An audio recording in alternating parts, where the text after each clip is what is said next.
और जयपुर से इस वक्त बड़ी खबर आ रही है। 6000 सफाई कर्मचारियों की हड़ताल का ये मामला, जिसमें 4 दिन से लगातार शहर की सड़कों पर कचरा पसरा हुआ है।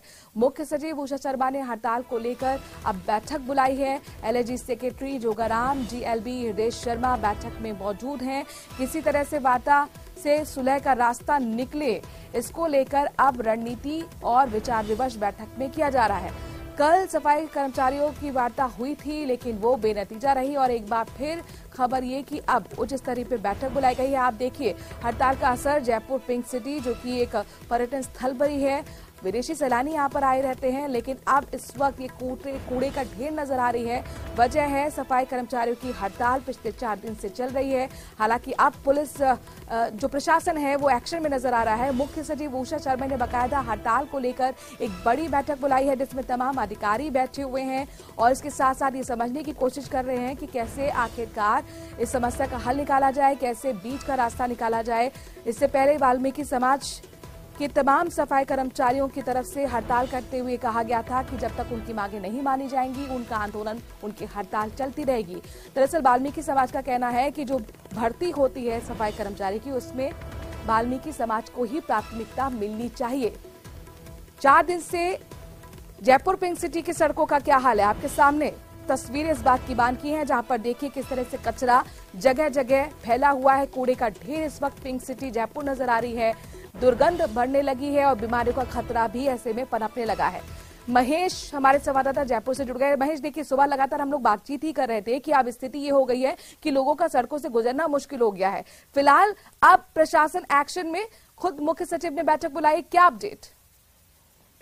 देखिए, एक दौर की वार्ता जिस तरह से असफल रही थी, अब वार्ता की कोशिशें प्रशासन की तरफ से लगातार की जानी जो है वो जरूरी हो गई है, क्योंकि शहर में जो सफाई के हालात बिगड़ते जा रहे हैं, इस लिहाज से प्रशासन भी जो है काफी सतर्कता बरत रहा है।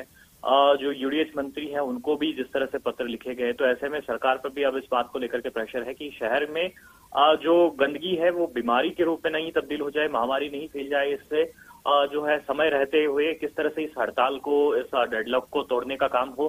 तो ऐसे में जो चर्चा और बातचीत का दौर है वो दोबारा से यहाँ पर शुरू करने की कोशिश है। और जिस तरीके से वाल्मीकि समाज के जो सफाई कर्मचारी हैं वो इसी मसले पर अड़े हुए हैं कि वाल्मीकि समाज को ही सफाई कर्मचारी भर्ती के अंदर उनको यहाँ जो है वो आरक्षण मिले, बाकी आरक्षण जो है जो संवैधानिक आरक्षण है वो उसे लागू नहीं किए जाने के पक्ष में है। और जो बाकी गैर जो वाल्मीकि समाज है वो इस बात को लेकर के विरोध में है। उन्होंने अलग चेतावनी ये दी है कि अगर इस तरह से वाल्मीकि समाज की मांगों को मान लिया जाता है तो वे अपना जो विरोध है वो यहाँ पर जरूर रखने वाले हैं। दूसरी तरफ गैर वाल्मीकि समाज भी इसमें उतर आया है। तो ऐसे में प्रशासन एक तरफ खाई है तो एक तरफ कुआं है, चूंकि दोनों तरफ से फिर ये चेतावनी अब सामने आ चुकी है। तो फिर क्या प्लान होगा जो एग्जीक्यूट करने की कोशिश सरकार करेगी और इस ब्लॉक को खत्म करने की कोशिश करेगी? क्या आपके सूत्र बता रहे हैं? देखिए, बिल्कुल आपने ठीक कहा है और ये बात यहाँ पर प्रशासन के लिए और सरकार के लिए बहुत चुनौती भरी हो जाती है कि ऐसे में जब नियमानुसार आरक्षण लागू करते हैं तो वाल्मीकि समाज की नाराजगी बनी हुई है। दूसरी तरफ गैर वाल्मीकि समाज के जो सफाई कर्मचारी हैं तकरीबन 2000 वो भी हैं, और 2018 में इसी तरह की भर्ती हुई थी जिसमें वो गैर वाल्मीकि समाज के लोग भर्ती हुए थे और उसी बात को लेकर के तब से भी नाराजगी वाल्मीकि समाज में बनी हुई है। तो वाल्मीकि समाज का ये कहना कि वो पारंपरिक काम है सफाई का और वो लगातार जो है वो करते आए हैं, लेकिन इस बात जाहिर तौर पर किसे खुश करे सरकार और किसे नाराज, ये अपने आप में बड़ा सवाल चुकी है चुनावी साल। शुक्रिया तमाम जानकारी हम तक पहुंचाने के लिए महेश। इस बैठक पर नजर बनाए रखिएगा, आगे आपसे अपडेट्स लेते रहेंगे। और देखिए, सीएम गहलोत ने श्रीगंगानगर में सर्किट हाउस में जनसुनवाई की और इस दौरान सीएम गहलोत ने कहा कि सर्वे में प्रदेश फिर यहां पर कांग्रेस सरकार रिपीट हो रही है।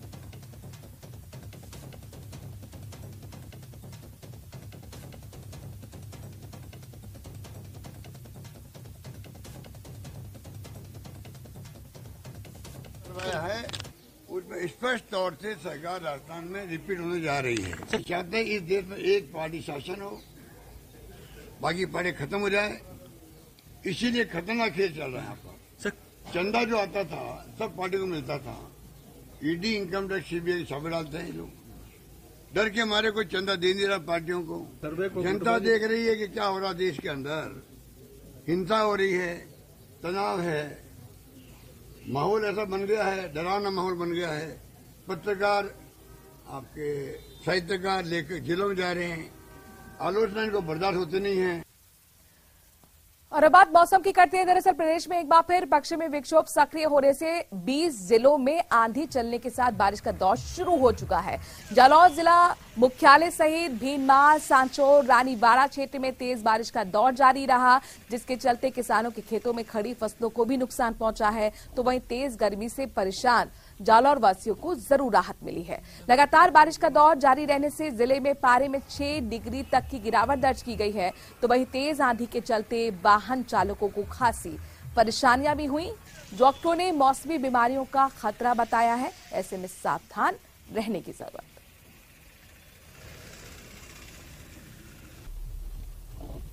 प्रदेश में एक बार पश्चिमी विक्षोभ सक्रिय होने के चलते जो प्रदेश के अलग अलग हिस्सों में आंधी व बारिश का दौर शुरू हो चुका है।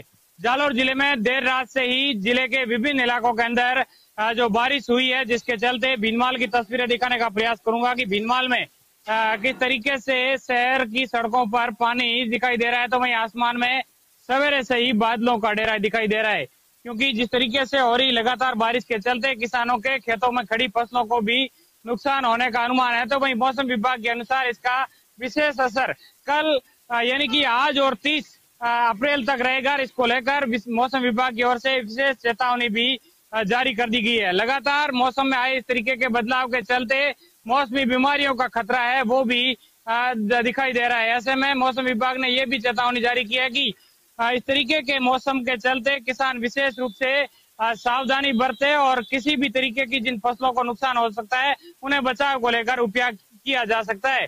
जिस तरीके से पश्चिमी विक्षोभ के सक्रिय होने के चलते जालौर जिले के पारे की बात करें तो 40 डिग्री रहने वाला टेम्परेचर अचानक 2 दिन से लगातार बारिश का दौर शुरू होने के चलते कल हालांकि जिले के अलग अलग हिस्सों में हल्की बारिश हुई थी। तो वहीं देर रात से जिले के अलग अलग इलाकों के अंदर बारिश का दौर लगातार जारी है, जिससे पारे में 10 डिग्री तक की गिरावट दर्ज कर ली गई है। तो मौसम विभाग के अनुसार 30 अप्रैल तक इसी तरीके का मौसम बना रहने का अनुमान लगाया जा रहा है।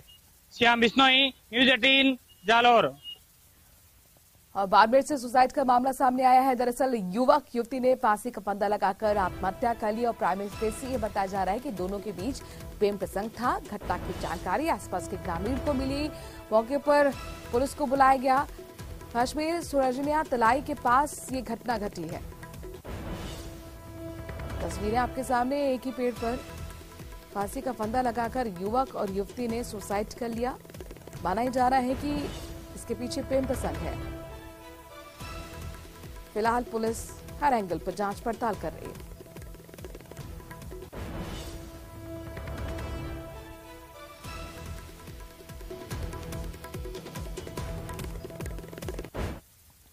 और जोधपुर से दर्दनाक हादसे की बड़ी खबर। लोहावट में दरअसल डूबने से 3 लोगों की मौत हो गई, जिसमें एक महिला और 2 बच्चियां शामिल हैं।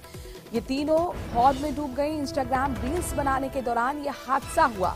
तीनों इंस्टाग्राम रील्स बना रहे थे कि अचानक संतुलन बिगड़ने से गहरे हौद में ये तीनों गिर गए। हादसे में प्रियंका, संजू, कौशल्या की मौत हो गई है। वहीं 2 बच्चों को सकुशल हौद से बाहर निकाल लिया गया है।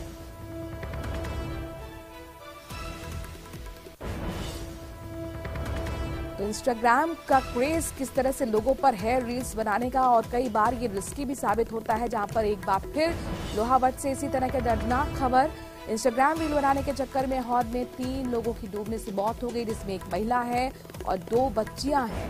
हालांकि 2 बच्चों को सकुशल बाहर निकाल लिया गया। ये तीनों ही इंस्टाग्राम रील्स बना रहे थे कि अचानक बैलेंस बिगड़ा और गहरे हौद में डूब गए। चूरू से बड़ी खबर है, जहां दुधवा खारा पुलिस की बड़ी कार्रवाई देखने को मिली है। NH 52 पर ट्रक से अवैध शराब पकड़ी गई। 350 कार्टन पंजाब निर्मित ये शराब, इसके साथ साथ तस्कर भी गिरफ्तार हुआ है। और जो ये अवैध शराब पकड़ी गई है, इसकी कीमत 17 लाख के आसपास बताई जा रही है। हरियाणा का आरोपी है तस्कर विनोद स्वामी, जिसे अब गिरफ्तार किया गया है। पूछताछ के जरिए पता लगाने की कोशिश हो रही है कि आखिरकार इस अवैध शराब को कहां ले जाया जा रहा था।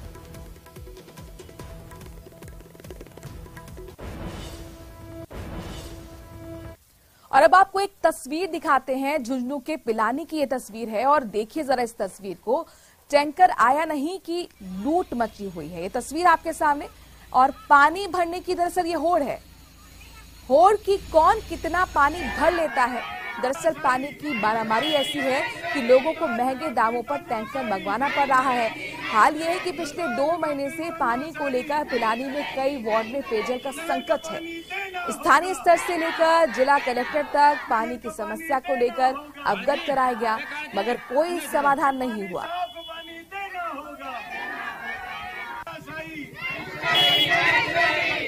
धक्का मार के काट दे, पानी बिना के पिया साहब, पानी जरूरी है, पानी बेचो, पानी चाहे और पानी चाहे मान तो पानी चाहे पानी बेचो। अब सब क्या करे, रात को पानी भरते हैं, मजदूरी आदमी है, पानी भरना पड़ता है। डेली टैंकर भी कहाँ से गिराएंगे भाई साहब, बहुत मजबूरी है, मजदूरी आदमी कहाँ से गिराएंगे डेली पानी। पिछले 2-3 महीनों से लगातार मैं पिलाने के सभी वार्डों में देख रहा हूं कि पानी की समस्या बहुत बड़ी है।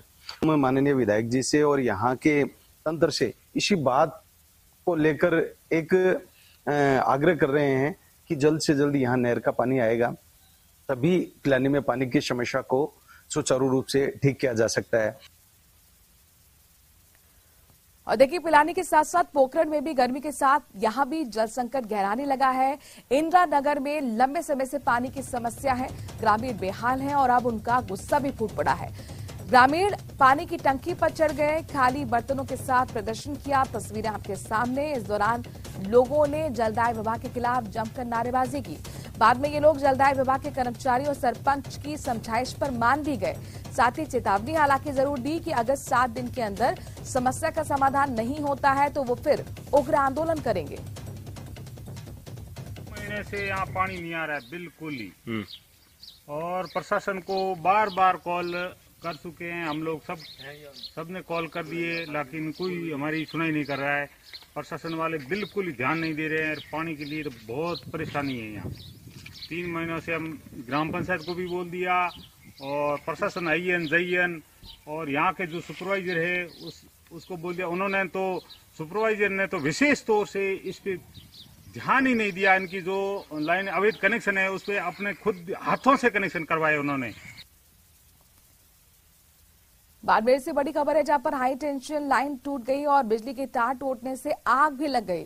जसोल थाना क्षेत्र के सिरली जागीर गांव का ये मामला, और विद्युत विभाग के अधिकारी हाल ये है कि अभी तक इस मामले की सुध नहीं ली है, उन्हें भनक तक नहीं है। करंट संचालित होने से यहां पर बड़े हादसे की आशंका बनी हुई है, खतरा बना हुआ है। तस्वीर आपके सामने, जहां पर देखिए हाई टेंशन का तार गिरा और किस तरह से वहां पर खेतों में आग लग गई। अगर यहां पर कोई बड़ा हादसा होता है तो सवाल ये कि आखिरकार कौन होगा जिम्मेदार।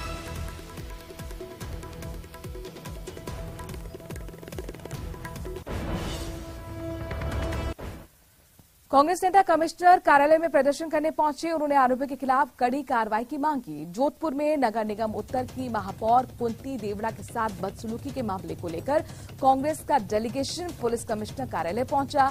मेयर से बदसलूकी को लेकर कमिश्नर को ज्ञापन सौंपा गया और मामले में एक्शन लेने की मांग की गई। ज्ञापन में बताया गया है कि कुंती देवड़ा को फर्जी पट्टे बनवाने को लेकर लगातार परेशान करने का आरोप लगाया गया। तो मुख्यमंत्री जी के गृह क्षेत्र है उसमें है ही है। जिस तरीके से लगातार अभी इन हिस्ट्री सीटों को धर पकड़ करने की कोशिश चल रही है, उसी तहत कल ही इस तरीके जो महापौर साहब के साथ महिला जनप्रतिनिधि के साथ एक घटना हुई और कल रात को ही उसको गिरफ्तार कर लिया गया। और हम कोशिश करेंगे कि जल्दी से जल्दी, काफी एफआईआर दर्ज करवाई, हमने ज्ञापन भी दिया, तो जल्दी से जल्दी उस पर कठोर कार्रवाई, कानूनी रूप की कार्रवाई, ताकि अन्य लोग भी जो ये गलत हरकतें कर रहे हैं उनको ये संदेश जाए कि मुख्यमंत्री जी के क्षेत्र में कोई गलत कार्रवाई नहीं मानी जाएगी, उस पर कोई निर्दोष नहीं होगा, उस पर जरूर कानूनी कार्रवाई होगी। और देखिए, बीजेपी विधायक मदन दिलावर के महंगाई राहत कैंप में हंगामा करने को लेकर सियासत गर्मा गई है और इस पर कांग्रेस के नेता अमित धारीवाल का बड़ा बयान सामने आया है। उन्होंने बीजेपी विधायक मदन दिलावर को मेंटली रिटार्डेड बता दिया। वहीं कांग्रेसी नेता पंकज मेहता ने भी दिलावर पर निशाना साधा, उनके खिलाफ कड़ी कार्रवाई की मांग की गई। बता दें कि महंगाई राहत कैंप में बीजेपी विधायक मदन दिलावर ने हंगामा किया था। इस मामले में उनके खिलाफ हालांकि मामला दर्ज हो चुका है। साहब मदन दिलावर जी के लिए तो क्या कहें, वो मेंटली रिटायर्ड आदमी है। उनका तो क्या है कि उनका किसी अच्छे इलाज के अस्पताल के अंदर कहीं जयपुर में या कहीं बढ़िया सेंटर पे जाके उनको अपना इलाज कराना चाहिए। उनके परिवारजनों से मैं यही कहूंगा कि पहले इनका इलाज कराएं, उसके बाद इनको राजनीति में उतारें। आज व्यापक जन उत्साह है और इस जन उत्साह को देखकर भाजपा में बौखलाहट है। भाजपा बेबुनियादी आरोप लगा रही है। उनका जो प्रक्रिया को लेकर आपत्ति है वो बेबुनियाद है। इसमें बहुत कम समय लगता है, आदमी आता है, जन आधार बताता है और उसका रजिस्ट्रेशन हो जाता है। और राम मंदिर को लेकर सबसे बड़ी खबर जिसका इंतजार था आखिरकार आ गई। रामलला के प्राण प्रतिष्ठा की तारीख अगले 22 जनवरी को जो प्राण प्रतिष्ठा होगी, गर्भगृह में रामलला की प्राण प्रतिष्ठा होगी। यूपी के कैबिनेट मंत्री ने खुद इस बारे में जानकारी दी। सुरेश खन्ना ने ये जानकारी दी है। उन्होंने ट्वीट कर बताया कि आखिरकार वो तारीख जिसका पूरा देश इंतजार कर रहा था, 22 जनवरी प्राण प्रतिष्ठा होगी गर्भगृह में रामलला की। और इसके साथ ही खुद मंत्री सुरेश खन्ना ने इसको लेकर ट्वीट करके जानकारी दी है।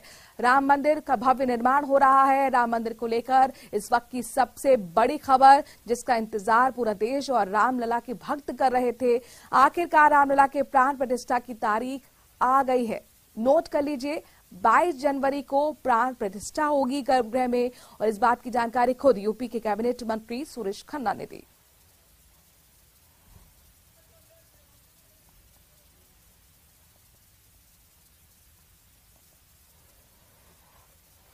तो राम मंदिर को लेकर इस वक्त की सबसे बड़ी खबर जिसका इंतजार था, आखिरकार वो तारीख आ गई है। रामलला के प्राण प्रतिष्ठा की तारीख 22 जनवरी तय की गई है। इस बात की जानकारी खुद मंत्री सुरेश खन्ना ने दी है। यूपी के कैबिनेट मंत्री सुरेश खन्ना ने ट्वीट कर बताया कि 22 जनवरी की वो तारीख जब रामलला के प्राण प्रतिष्ठा का इंतजार आखिरकार खत्म होने वाला है।